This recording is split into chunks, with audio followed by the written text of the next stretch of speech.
What is going on, everybody? Welcome back to the channel. After Sound here, bringing you Splinterlands content every single day. We also stream right here on this channel every Tuesday, Thursday, and Sunday morning. So come by and say hello. All right. Well, we had another town hall today, guys, and I have to say, it was awesome. There is so much to talk about. There's literally too much to talk about from this town hall, and I'm not even trying to be biased, because for those who did attend, yes, I was on it, but this town hall was not awesome because I got to chat a little bit about the lore stuff, which has been really cool for me to do. So if you want to hear me talk about that, you can go check out the town hall. But like I said, even if I hadn't been in there, I think that this is one of the best town halls we've had in a while, because Matt was on there just dropping alpha left and right, just really digging into why they did the rewards rework the way they did, and some of the really cool things upcoming. So there's too much in this for me, and as you can see from the previous town hall recaps, or I guess they're not recaps, but town hall 5 biggest takeaways that I've done, I tend to have more than 5 now. So we've had some really good ones, and today I'm going to keep it to 5, but I always have like these little bonus ones at the end. So I think what will end up happening is, if it warrants separate video coverage, which I think some of these do, then I will try to dig into those in separate videos so we can dive a little bit deeper into some of the details. But once again, welcome back to my weekly series, I suppose, of the 5 biggest takeaways from the town hall. This is not a recap. There are other fantastic content creators out there, both written and video, who put together great recaps, so I highly recommend checking them out. This is just the 5 biggest things that stuck out to me, and as I was just alluding to, there are more than 5. So let's go ahead and dive into this. All right, so here is the visual that I will give you. Number 1, and we're just going to go straight down the order so this video doesn't become too long. But number 1, the win rate becomes more important as ECR is something that we need to keep in mind. So optimal battles are about 30 per day. Now, this whole thing is a game changer for bots, because when we talk about bots farming rewards, both the reward cards and DEC, the thing is with DEC, they can just go all the way to the bottom of whatever they were getting before. Plus, I would say DEC isn't really as relevant now, with it being closer to its peg. The rewards have somewhat dried up, especially for bots that might be playing in bronze or silver. So it was really the rewards cards that they were farming, because they could play an unlimited number of games just to get the 5 battles for the daily quest. Well, now it gets significantly more difficult as your ECR starts to play a factor. So if the team is saying, in order to unlock 30 chests, you got to play 30 battles, and ideally you got to win those 30 battles every single day, whoa, this is starting to get interesting. So first things first, it doesn't seem like everybody's going to be unlocking 30 chests per day, which I suppose is not a terrible thing, right? Like 30 chests sounds good, and if you can get it, that'll be awesome. Obviously, we'll see what this looks like overall when it happens, but I love the way that this is going to be done, or that this was designed in order to limit the amount that bots could get, right? Because if bots are getting, I don't know, even I guess bots could potentially still get more than 5, right? But now all these bot accounts would need to have cards in order to earn. So it's like, I just find it to be really well designed, the way that they're mapping this out. And the more that I dig into it, the more I really like it. There are a couple of big issues, which I think we're going to address in one of my later points. But I really like the idea of, if obviously the more you play, you're going to make it more difficult in the following days, because 30 battles per day is roughly the amount to get your ECR down from like 100% to, anywhere between 70 to 75%, which allows you to go back and recharge it for the next 24 hours. But overall, I'm very excited about this, and I like the way that it was broken down in that context. So win rate becomes something very important. Now, you don't want to throw away battles, and if you're a bot, you definitely, again, we're taking this back to the side, taking this back to the whole bot conversation. Bots throw battles all the time, not necessarily from a win trading standpoint, but they run the same exact teams. They don't care if they win, because they know that on a large enough time scale, meaning they've played a bunch of battles, well, they're going to get their 5 wins of whatever they need. So I really, really like this. I think that this is well designed, and we'll dig into some of the other aspects, but 30 battles a day is what it sounds like they're shooting for. And I think that's something that, I don't know, I can definitely commit to, especially if I have the time. So let's go ahead and dive into number 2. We have the new reward card sneak peek. Now there's a couple of cards that they released. This is in the eye candy section. So I want to dig into some of these guys. All right, let me see if I can zoom in a little bit for folks. There we go. Okay, so we have the Ever Hungry Skull. This is a death card. It is a common card, but what you're seeing here in terms of stats are at the maximum, are maxed out for level 10, and maxed out in general. So what we're seeing here is a card that is perfectly suited for non-magic games. I really like it for, I guess non-magic or weak magic is another one that they mentioned on the town hall. And this is, again, where strategy really starts to come in, right? This card is very susceptible to magic in many instances, but when you look at it, I mean, look at this guy. 5 mana, 3 damage, 4 speed. He's flying. He's got 11 armor and 1 health. Now, okay, you're not going to use him in like a poison match, right? That would be one of the worst areas. But when you get him to level 6, so this is in gold now, right? In gold, he gets thorns, and then at the maxed level, he gets return fire. So this is what I'm talking about, where this is a perfect card to play for a non-magic game, because you throw him in as a tank, even as a back tank, because he's got flying. So, you know, if anybody's either trying to sneak attack, he's got thorns. Like, there's a lot of really cool areas for someone like him who has all of this armor. And the beautiful thing is, it seems as though armor repair is much more prevalent in the Chaos Legion set. I don't know. I guess I can't say that with any kind of certainty, since I don't have a lot of the Untamed cards leveled up. But armor repair with Void Armor seems to be a big part of, you know, a lot of the card abilities here. So armor repair is just there. I mean, Scavo Hireling is one of the best cards in the game, I would say right now, at least from a meta perspective. But a lot of the different splinters will have their own armor repairs as well, so not just neutral. So I'm a big fan of Ever Hungry Skull. I love the fact that he is common. I think that will make him much more easy to level up, or at least much more affordable to level up, and I cannot wait to use him. The only thing is I wish he was 1 mana less, so you'd be able to throw him into some of those Little League games, but 5 mana still isn't too bad, I would say, especially maxed out. Now, granted, I'm not going to be playing him maxed out. I'm really only in gold, so I want to see what the stats are here. You get 3 damage, 4 speed, and 10. Yeah. Oh, I mean, well, you still get thorns, so I gotta say that's not bad. Now, at the lowest levels, 2, 2, 7, 1, I would still say pretty good. Pretty good all the way down at bronze. I mean, this guy is just a meat shield, or I should really say an armor shield at this point, if you use him in the right context. So even if you're playing in bronze or silver, and silver, I guess, would be level 4, so you get that additional attack. I mean, he's not, you know, I guess he's slow at level 1 with the speed of 2, but he does start to speed up, and I don't know. I really like this card. I think this could play into a lot of different situations in regards to the game meta. All right, the other one is Vampiric Blossom. This is a 5 mana Earth card. And Earth rare card. I got caught up looking at the other ability here. So 5 mana, this is a ranged attacker, and we're going to look at this obviously from the most maxed out level at this point. Now, what makes him interesting is the ability you get at level 1 is Oppress. So for those unfamiliar with Oppress, that is double the damage whenever the person you're attacking does not have an attack, right? So if it's just kind of like a meat shield sitting there, so you do double the damage.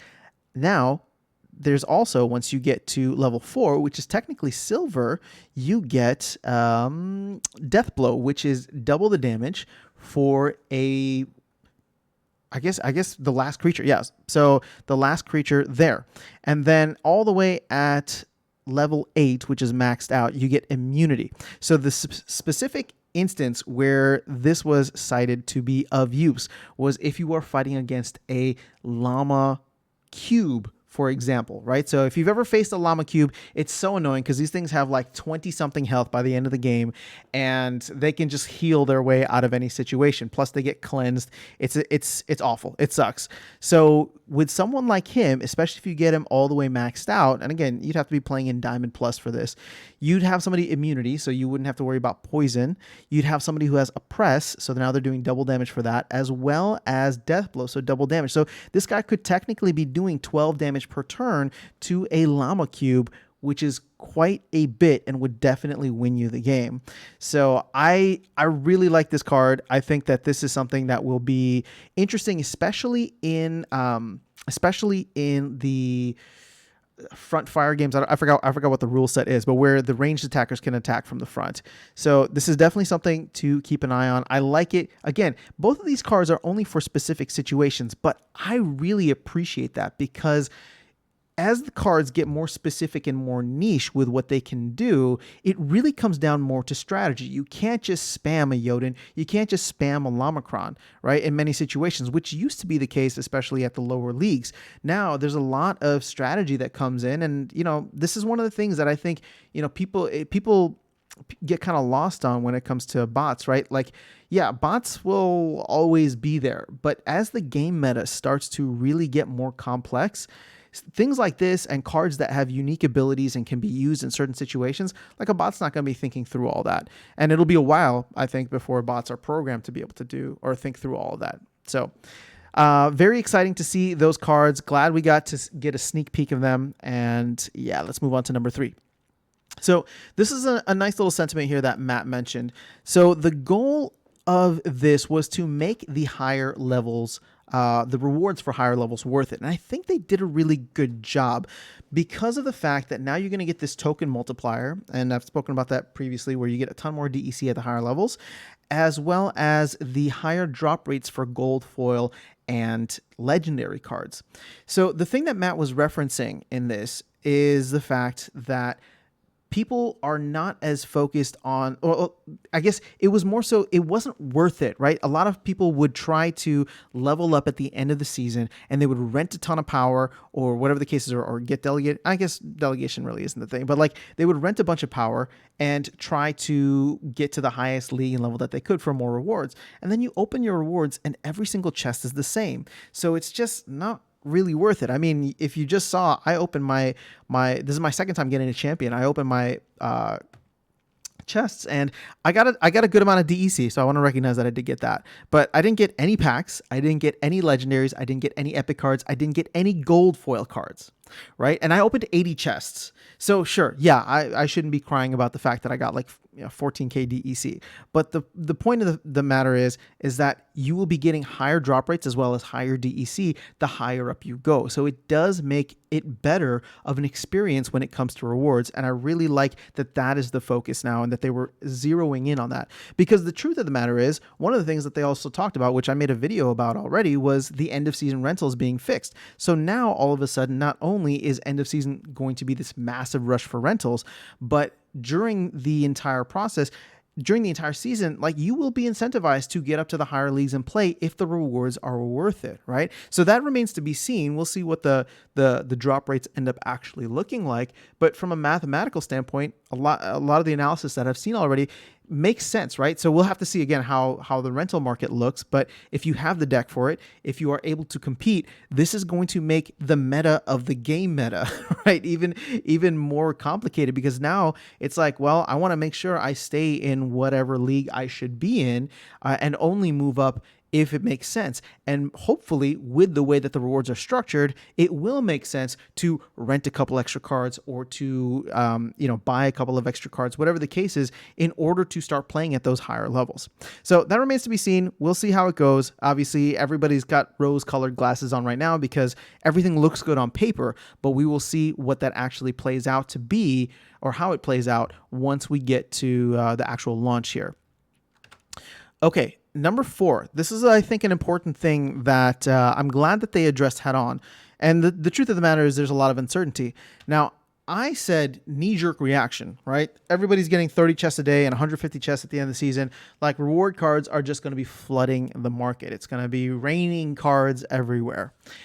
And I guess, I trust that the team has better data than I do, but there is definitely a case to be made that we could, on a net basis, be getting lower amount of rewards cards dropping than right now. And the reason for that is twofold. One is how many people will actually be getting the rewards and coming in and like playing the maximum amount of battles or optimizing their battles so that they get the most they can during the regular season and then at the end of season rewards. The second thing, and this is the part that I hadn't really thought about, but there are going to be significantly less accounts that are able to earn rewards. And we've done the math on this already. We've looked at this and said, well, there's not enough summoners to go around. There's not enough starter cards to go around, like the Chaos Legion common and rare cards. So we're going to see just what the daily active user count looks like if it does drop down and what that ends up looking like from the rewards cards actually hitting the scene, right? So this is going to be very fun to watch because I can tell you honestly that now I have zero conviction either way, right? Before I was like, oh yeah, there's going to be a ton of rewards cards, and a part of me still feels like on the whole we're still going to get quite a bit because I don't think that bots are just going to shut down. I think that if there are bot farmers out there that have like tens of thousands of accounts, I think that they are going to at least try to see what the new reward structure looks like and see if it's viable for them because they've already made this investment. So I don't blame them for wanting to give it a try and see if it ends up actually being worthwhile or not. So we may not see a decline in accounts for a couple of weeks or maybe even months if this is something that is going to be tested for a while. But overall, yeah, I love the fact that we're just kind of in the dark here, and we're going to see they're going to flip this switch in like a couple of weeks, and it's just going to do some crazy things. And I can't say that all of it's going to be good, but I am excited for it regardless. Speaking of all of it not being good, I think number 5 was one of the big issues that was highlighted, and somebody asked the question during the town hall, which I really appreciated because I've seen this pop up, and I even complained about it in Mav chat, but I didn't think about it from like a gameplay standpoint. So with your focus, your daily focus, if you're trying to get all of your rewards, then the thing is you would have to play 30 games and win 30 games with your whatever splinter that you have, right? And that makes you so predictable. Like so incredibly predictable. And it's going to make it very difficult, in my opinion, to go after that. So I don't know what the team is going to be doing long-term with this, but one of the suggestions that was brought up was maybe you can have dual splinters, right? So your focus isn't just one splinter focus, but you can actually do 2 splinters or maybe 3 splinters, or somebody even suggested like we can get crazy with it, right? Like heal X amount of HP during the day, or heal, life leech X amount of HP during the day, whatever the case is, right? There could be cool things added in the future, but for right now, I think moving to a dual splinter focus is actually a really good idea, because I was already complaining about this in the sense that like I hate doing my daily quest because it's like I can never look at a game with a full open mind whenever I have a daily quest, because it's just like is there an angle that I could play the splinter that I need to play, or should I just play the best deck possible? And so if I'm going to have these on a 24-hour basis that are rotating, it's like every single game. I will never be able to look at a game unless it's like a tournament or something with an open mind, because every game is going to be like, should I go for the win or should I try to get the reward? Right? Like, so that's the tough thing that I think is going to be popping up with this. And since this is already being brought up, we'll have to see how it actually plays in, how it actually plays out, because to be fair, right, like we're saying all these good things could be bad, and now I don't want to say that these bad things are definitely going to be bad. They could not be as bad as we think they could, or that we think that they will. So I'm going to reserve judgment until we get there, but I think this is a fantastic idea just to open up the amount, or not the amount, but the diversity that you have to play with for the game. So that is all 5. I guess I just want to touch on a couple of the bonus ones here. And like I said, I'll probably end up doing way more deep dives into some of these. So Rift Watchers was mentioned to be scheduled for August. Now, again, I mean, I throw this out there just to let you guys know what was said. This was talked about for June 1st, then July. I am saying October, but I was surprised to hear that they said August because it sounds like they want to get this thing out sooner rather than later. My thought with it being October was that things are going to get delayed just because that's how things go, and that if they were going to be delayed due to the fact that Chaos Legion packs have been slow, maybe they wouldn't want more cards hitting the market right away, so they would try to pull land up and do land beforehand. But it sounds like, and Hardpoint is very confident about this and very happy about it, which makes me happy, is the fact that you have all these teams, multiple teams working on different things in parallel. And it sounds like they are going to start rolling off these projects soon to start working on the next things. So we may be already ready for Rift Watchers, and it's just a matter of when is the most ideal time for them to actually implement it. But August is the most recent date that was announced. Again, don't hold me to it, and I would say don't hold the team to it, but that is what we have for now. The SPS validators, this is something interesting as well. So looking at my calendar here, they mentioned that the sale is set to go on, they said the 25th, but they've previously also said the 24th. So somewhere within these couple of days here. So just a week away. And it sounds as though Matt is going to be on next week to talk more about the SPS validator stuff. So I didn't want to keep it, I mean, they didn't have much information outside of the fact that they're planning to launch it on the 25th, but Matt and Hardpoint are planning to be back and do back-to-back town halls for next week. So make sure that you plan on tuning in. I don't know what time that is yet, but I think it'll be worth checking out. And no, I will not be on that one. Sorry. I'll be listening though. I will be listening along live if possible. Okay. Terra Luna versus DEC. So Matt talked about this briefly, and I don't know what to think yet. I'll tell you this, because I am just trying to make sure that if we, and by we, I mean like the project moves forward with, you know, some kind of Terra Luna not carbon copy, but Terra Luna inspiration. That project just ended up having such a fatal flaw that it makes me nervous.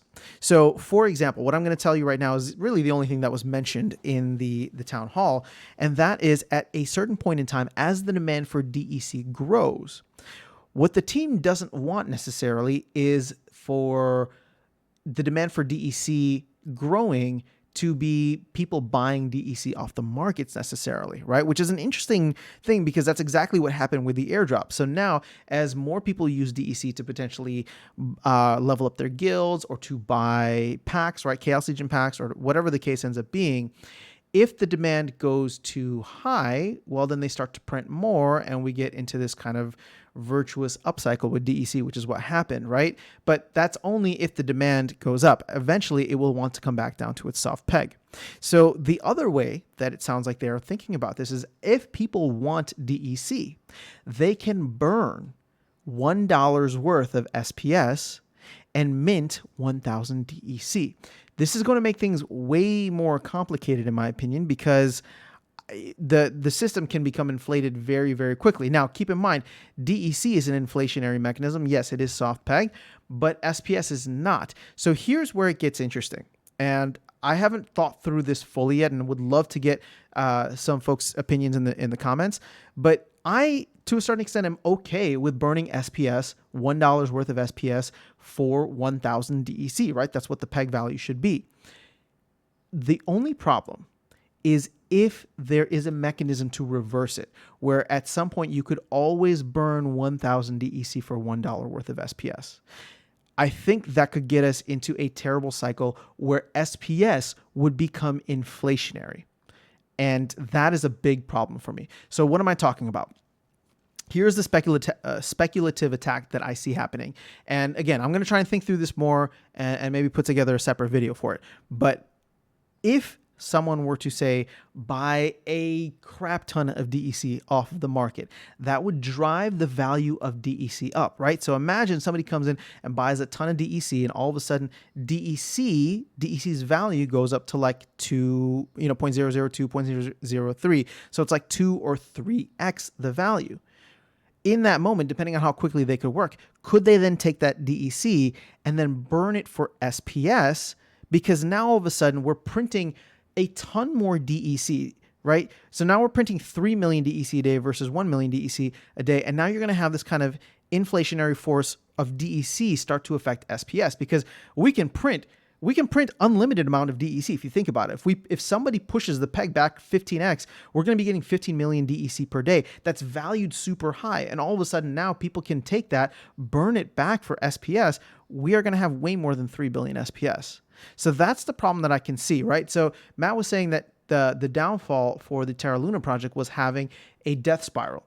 This is kind of like a life spiral, but not a good life. It's like an inflation spiral where both can inflate at the same time. And the last thing that I want as somebody who's been stacking as much SPS as possible is I don't ever want there to be a flaw that will allow for more SPS to be in the system than there is right now. That would be a loss of confidence for me that would probably see me exit out of my SPS position, right? So if that were to happen, I will tell you right now that I would get very nervous holding a lot of SPS, because the more SPS gets inflated, the less its value becomes over time. Like SPS should be something that everybody desires because it's like Bitcoin. The moment you make it where people can burn another token, an inflationary token, for SPS, yeah, that makes me nervous. So I went into this in way more detail, so maybe I don't need to make a separate video for it. But it was just an interesting tidbit. If you're interested in learning more, I would highly recommend checking out that portion of the town hall. Last couple things here. Splinterfest has been scheduled for September 17th and 18th. This is a Saturday and Sunday in Las Vegas. They're doing the HyperX Arena, which I have not heard of yet, but I hear is pretty cool. So I will tell you right now, I don't know what the back half of the year looks like for me travel-wise, but I am planning, all things considered, I'm planning to be there, and it would be really, really cool to meet you if you end up going as well. Okay, last thing, there was an updated roadmap revealed. I'm not going to cover it here just because there wasn't much in terms of changes to it, but if there is something that I need to cover, then I'll probably end up doing like a separate roadmap video, because I just don't want to crowd this video with so much, which I feel like I've already done. So that is all I have for you guys. Oh my gosh, yeah, this video is way too long already. That is all I have for you guys. If you've stuck with me this far, you are awesome. Have an amazing rest of your day. I will catch you all in the next video, and I will see you around the game. Take care.